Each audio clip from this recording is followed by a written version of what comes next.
കുട്ടൂസ് ഒരു പാട്ട് പാടാന്ന് പറഞ്ഞിട്ടുണ്ട്. വല്ലവതരം പിടിച്ചു വലിച്ചൊക്കെ കൊണ്ട് നിർത്തിയിരിക്കുന്ന ഒരു നിൽപ്പാണ് കേട്ടാ. അപ്പോൾ പെർഫെക്റ്റ് ഒന്നും ആവത്തില്ല, എന്നിരുന്നാലും ഇഷ്ടം കൊണ്ട് പാടുന്ന പാട്ടാകുമ്പോൾ സപ്പോർട്ടിന് ഒരു കുറവുണ്ടാവരുത് കേട്ടാ. ഓക്കെ, ഏത് പാട്ട് മക്കളെ? അതെ,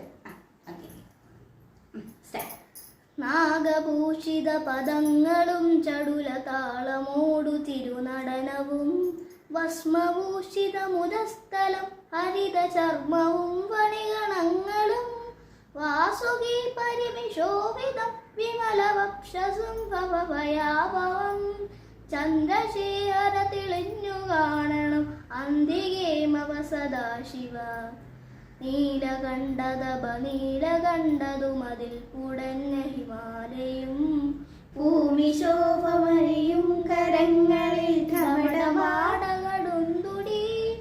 ശൂലവാണേ ശൂലവാണേ. അത്രയേ ഉള്ളു കേട്ടോ, അത്രേ അറിയത്തുള്ളൂ എൻ്റെ പിള്ളക്ക്.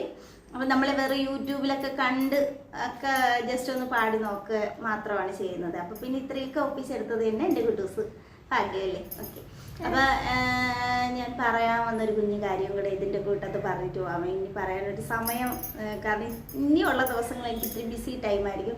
കാരണം എൻ്റെ 2 മക്കളെ പരീക്ഷയും കഴിഞ്ഞിരിക്കുകയാണ്. അപ്പം ഇവർ 2 പേരും കൂടെ വീട്ടിലുണ്ട്. അറിയാമല്ലോ, കുഞ്ഞു പിള്ളേർ വീട്ടിലുള്ളെങ്കിൽ അവസ്ഥ.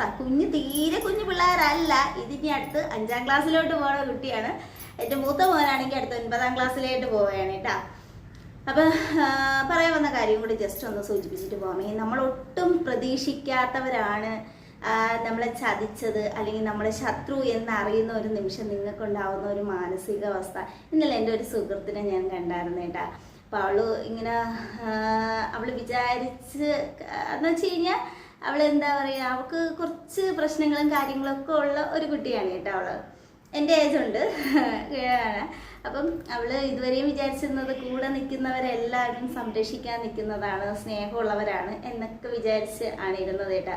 അങ്ങനെ 2 ദിവസം മുന്നേ എന്തോ അവൾ അറിഞ്ഞു, അവളെ കൂടെ നിന്ന അല്ലെങ്കിൽ അവളുടെ ജോലി സ്ഥലത്ത് അത്രയും സുഹൃത്തായിട്ട് നിന്ന ഒരാളാണ് അവളെ ചതിച്ചത് എന്നറിഞ്ഞപ്പോഴേ, എന്ന് വെച്ച് കഴിഞ്ഞാൽ പാര പണിഞ്ഞത് എന്നറിഞ്ഞപ്പോൾ അവൾക്ക് ഭയങ്കര വിഷമമായി കേട്ടോ. ഇന്നലെ ഞാൻ അതിനെക്കുറിച്ച് കുറച്ച് സംസാരിക്കുകയുണ്ടായി കേട്ടാ.